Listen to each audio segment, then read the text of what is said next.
Hello and welcome to the LifeWorks podcast. Joining me today is Connell Cuffie. Connell is the founder of Proceed to Lead and the founder of the Light the Fire conference, something that I had the great privilege to be a part of. Connell, it's great to have you on the podcast today. Thank you for having me, Mark. I appreciate the invite. I want to kick off with an interesting question. And we were just talking about it. And we were talking about bad leadership. And this is one of the problems I think that you're trying to solve. But tell me about bad leaders. What do they look like? They look like you and me, honestly. You don't know a bad leader until you see what they produce. And we have a huge issue with retention in this country right now. We see it with this great exodus of people leaving the workforce, or so they say. I'm not sure how true those numbers are at this point, but we see a lot of people exiting the workforce because their leaders or their managers, as you want to call it, aren't doing a good job of either replicating themselves in a good way. They don't take the time to build relationships with their people, and they don't put their people above the results, the arbitrary goals, I could say, to steal something from Simon Sinek. A lot of the times, managers and bad leaders are so focused on hitting targets that they leave their people behind. And that's not something that's really going to help further the business in the long run. I think bad leaders, like I said, the byproduct of their bad leadership is a lack of retention and really a lot of disgruntled followers. That's how you can recognize one. Because other than that, you have no idea whether they're a good leader or a bad leader. So let's take the same question and flip it on its head. So tell us what a good leader looks like. Okay. A good leader is somebody that is really adept at understanding and moving at the pace of their people. A good leader is someone who is committed to the long-term gains of their followers and not the short-sighted gains of the objective. A good leader is somebody that builds up other leaders behind them.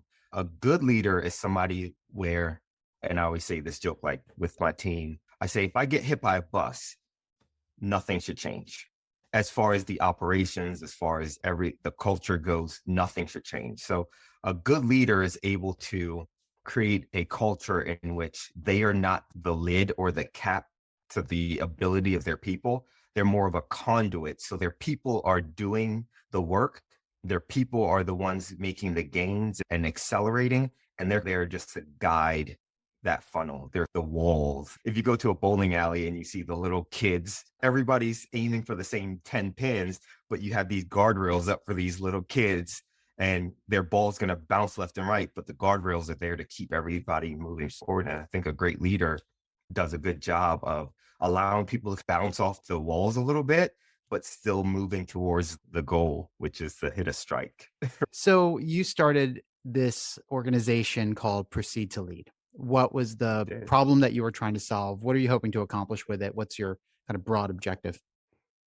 Gotcha. So Proceed to Lead was really a brainchild of myself and a couple of my coworkers at Leidensburg Cinemas.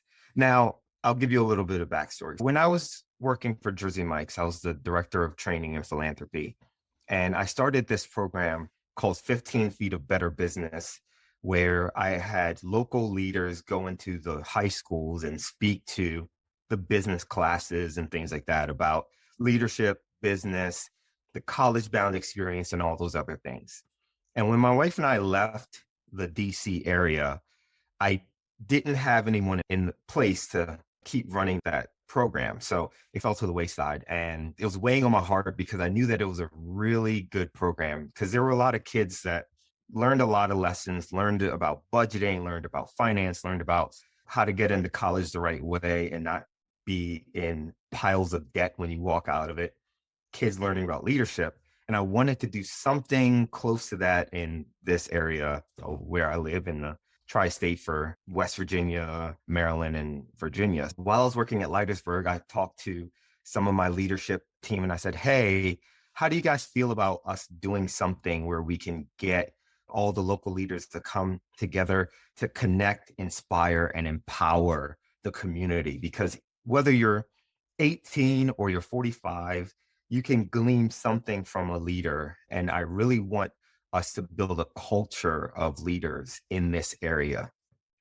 So we all sat down and we talked about it and we were like, hey, why don't we do a leadership development event? That's how like the fire was actually created. And just to get real with you, Proceed to Lead came about after I got laid off from that job. And I got laid off from that job because the heads that be were looking at the finances. And even though we were the number one theater in the market, we were beating all of our competition. They made a financial decision and because I was the highest paid employee, they said, hey, we can pay an assistant manager to do his job for far less money. So they made that call. And you know what? It is what it is. It hurt when it happened because I thought to myself, man, I made myself expendable by training up my team. I had that in a plan, right? And I used to always joke about that. I would always say to them, hey, if I get fired, you guys are still going to be okay. And then lo and behold, it actually happened. Who would have thought, right? But it was a really weird situation that happened for me because I was like, oh my gosh, I invested so much of my time and my passion and my heart into this organization just to be let go because of a financial reason. And during the 2 weeks after I got laid off, I was talking to my friend Kelsey, and she is very much a straight shooter. And she was actually one that helped me get the job at the theater to begin with. So it was ironic that was our conversation. But she was like, now it's time for you to pursue your own thing. So I talked to her about it, and Proceed to Lead came out of the whole idea of just creating a program where we're still getting leaders to come down to the grassroots level and being able to connect with people where they are. Because I think that's an issue right now, is that we have these leaders up here that want to connect, but there's no conduit for them to connect. So Proceed to Lead is hopefully that conduit for people to get those leadership connections that they need. And for these leaders that are sitting there wanting to replicate themselves to just be able to do so in a very natural way. It's ever evolving though, just to be honest with you. My target audience would be 18 to 45. But what I'm seeing now is that there's a lot more opportunity with the younger people now. So who knows? But I'm willing to talk to anybody about leadership. I'm obsessed with leadership and the concepts behind it. And I have some great mentors that are also obsessed with leadership. You met one of them. But yeah, it really is. It's about teaching people the concepts of leadership, getting them to understand the basics of it. And for me, the basis of leadership is relationship building. Great orators are masters of storytelling. Great leaders are masters at relationship building. And if we can teach people how to master relationship building, we're going to foster an amazing generation of leaders who will continue that mold and that trend in the future. There's so much to unpack in some of the things that you said just a moment ago. I want to go back to when you got laid off, and I had a similar experience in 2020. And something that just occurred to me just a moment ago as you were talking is that you and I did exactly the same things before we got laid off. We did all the right things, said all the right things, raised up leadership. I made myself obsolete. And I wonder if on some level, by doing so, got to as far as we could in that organization. Do you know what I mean? We got to the ceiling of that organization for what that organization could do to support us. Because then beyond that, where else were you going to go? What other opportunities would have been available to you? Like when you get to the top of the pyramid, it gets considerably smaller at the top. And then when you're right there and you already have leadership, and of course, your company and my company made exactly the same decision, right? You're like, we could just get somebody to do it cheaper. Yeah. If you want Neiman Marcus quality, you've got to pay Neiman Marcus prices. You really do get what you pay for, especially in the job economy. So I wonder if on some level, you and I went as far as we could go, and us getting laid off was perhaps the providential gift that we received to move us on to better things. And I can say for myself that I landed in better places, and I know that you have. Absolutely. And the thing about it is, it's okay to feel the hurt. And that's the thing that I learned through this whole experience is no matter what you do, whether you do everything right or you do everything wrong, there's going to be some level of life that happens. And I have this saying where life happens in between the happy moments, right? And that's something that you have to embrace. And you either get up and keep going, or you sit down and you say, I give up. And at some point, it's not worth it anymore. But for me, especially having a family. I'm like, I got to get up and keep going. I can't afford to just sit on my laurels and feel bad for myself. I have to produce. And here's something about that word produce. I think that's why a lot of young people nowadays are suffering with depression and mental health issues, because we live in a society where the idea of producing for the greater society is no longer the focus. Everyone is so focused on their identity, who they inherently are, that they've forgotten that they need to produce for the group. And there is joy that comes when you produce. There is satisfaction that comes when you produce. When you're only focused inwardly all the time, there's no escape from that, right? You start to cannibalize yourself. Your mind starts to cannibalize itself because there's no outreach there. And I went through that for a little bit of time. I went through that pseudo depression stage going through, and I was like, oh my gosh, like my job was my value. My job was my worth. And then I realized, no, I can still produce things. Like I don't need an employer, and I'm employed now, but I don't need an employer to tell me that I can produce on my own. I say on my own, no one's an island, right? But I can produce. And the idea was like, I'm going to produce. I'm not just going to sit on my butt and worry about Connell. I'm going to go out there and I'm going to produce something. Proceed to Lead is my way of not only adding to other people, but it's also my way of producing something. And the cool thing is, when I look at like the fire, whether it's a great success or not, something was produced. And I can look back at that and be like, look, all that hard work still produced something, and it's going to leave something behind for people. I'm working on a book right now, and who knows when I'll finish it, but I'm producing something that will hopefully leave something behind that my kids can point to, my kids' kids can point to and say, our dad, our grandfather, our great grandfather produced something that hopefully challenges people and hopefully impacts the world far beyond what my individual self can muster. As you see my cat back there. Love it. But I think that's a major issue that people are going through right now, is we are so internally focused, and leaders can't afford to be internally focused. Leaders must always be focused on the people that they're leading.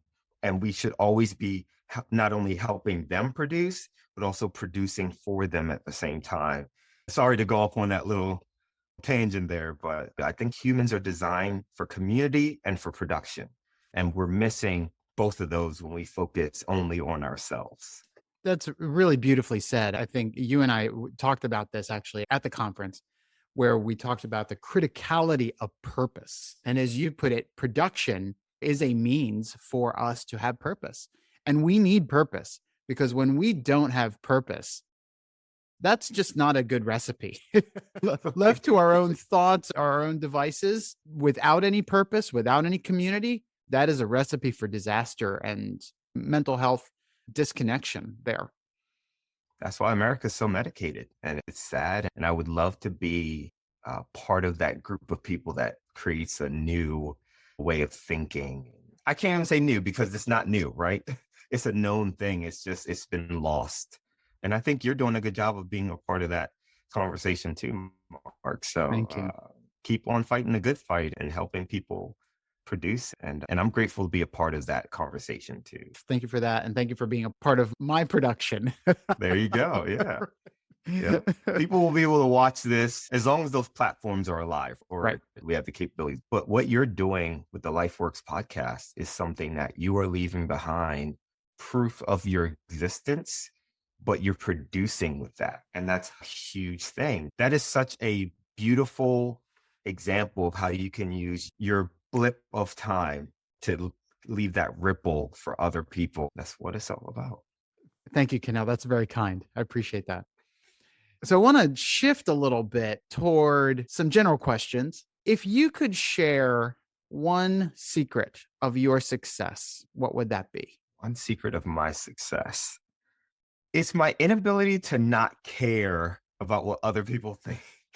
I know that's a bad way of saying it, but my wife tells me this all the time, that I willingly put myself in uncomfortable situations. And she doesn't understand why I do that to myself or how I can do that. But I do. I believe in order for me to grow as a person, I need to be able to step out of my shell and do something once in a while that doesn't feel good. For example, 3 years ago, me being on your podcast would have been like, oh, no, not me. I'm not the right person for this. I'm on the broadcast team as a host for my church, and that's not my normal personality, right? I'm more of a behind the scenes, in the shadow, influencing person. And I've had to get comfortable being in front of a camera, right? When that red light comes on, I'm no longer thinking, oh my gosh, I'm thinking, all right, let's do this. And that was a total shift in my brain.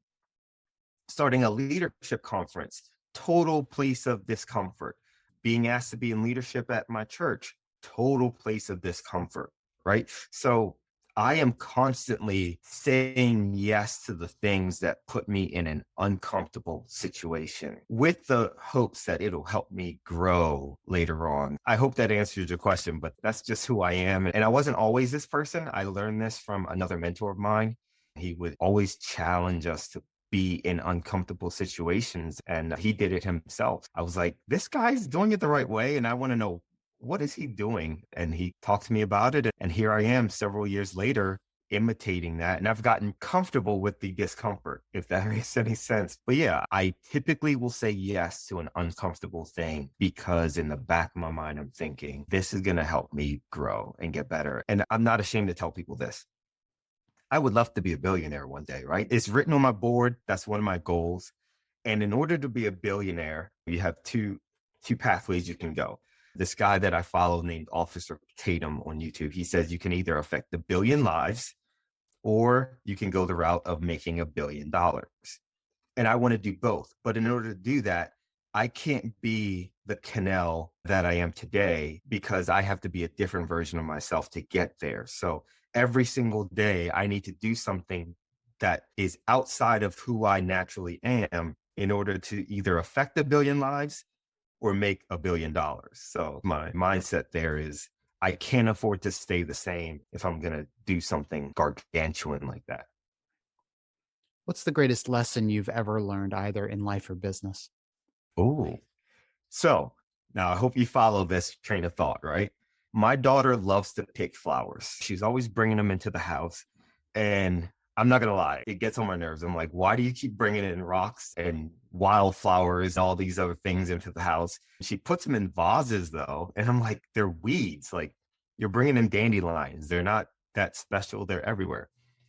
So my wife and I we were having a discussion about wildflowers and weeds. And I was like, I think they're the same thing, but I'm not sure. So, of course, I did a Google search. And lo and behold, wildflowers and weeds are the exact same thing. So a wildflower is a flower that grows naturally in an environment. A weed is a wildflower that grows in an environment where human beings don't want them. So my perspective was like, oh, it's really all about how you look at things. So the greatest lesson that I learned in that is that every situation can be seen from the lens of beautiful or horrific. Like it's either a dream scenario or a nightmare, but it's all about the perspective. Because when my daughter sees a field of dandelions and wildflowers, she sees a beautiful dreamscape to run around, frolic, and I see, oh man, let's get some weed killer and kill this thing. But it's the exact same thing. So everything in life that we go through, we can look at it from the lens of our perspective. And it's funny because the Bible kind of talks about that, right? Commit your work to the Lord and he will change the way you think about things. And that's what it's really all about, is like you choose whether you are grateful for the pain and the suffering or the hardships or even the good things. So many people are ungrateful even when good things happen to them, or you can be the opposite of that. And I'm going to choose to be grateful whether I'm going through a hard situation or a good situation. And it's completely changed the way that I see my life. And it completely changes the way my body responds to things. Right now my knee jerk to a stressful situation isn't, oh my gosh, my heart rate is like destroying me. It's, oh my gosh, this is a good opportunity to learn something. Let's do it. So it's really all about perspective, honestly. That's the thing that I've learned. If you could offer one piece of advice to the world, what would it be? Grow roots in people's lives. And that's actually the first section of the book I'm writing is if you want to do anything great in this life, remember that greatness is found in people.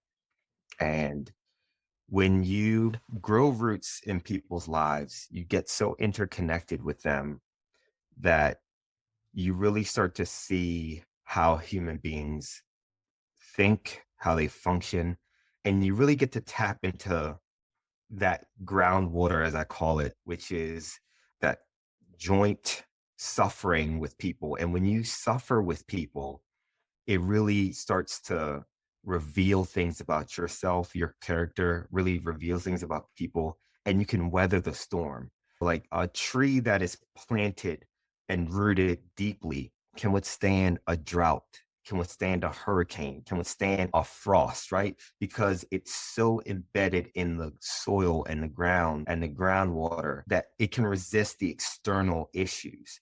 So if we can get so rooted in people's lives that external things don't affect us anymore, I think we're in a good place. My wife and I, we had 4 miscarriages, 3 before we had our daughter and 1 before we had our son.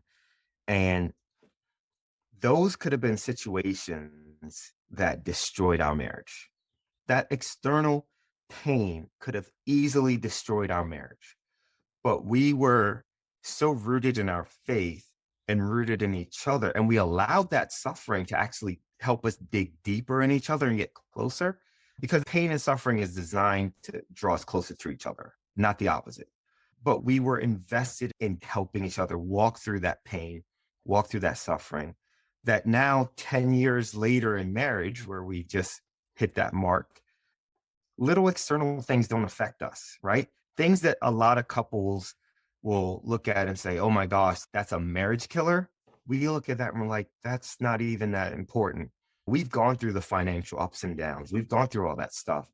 And that stuff doesn't affect our marriage anymore. Why? Because we've gotten so rooted in each other and our lives. And we've gotten to the place where suffering is no longer a negative thing for us. Suffering is an opportunity to draw closer to each other, draw closer to God, draw closer to our kids, and really help each other walk through that journey.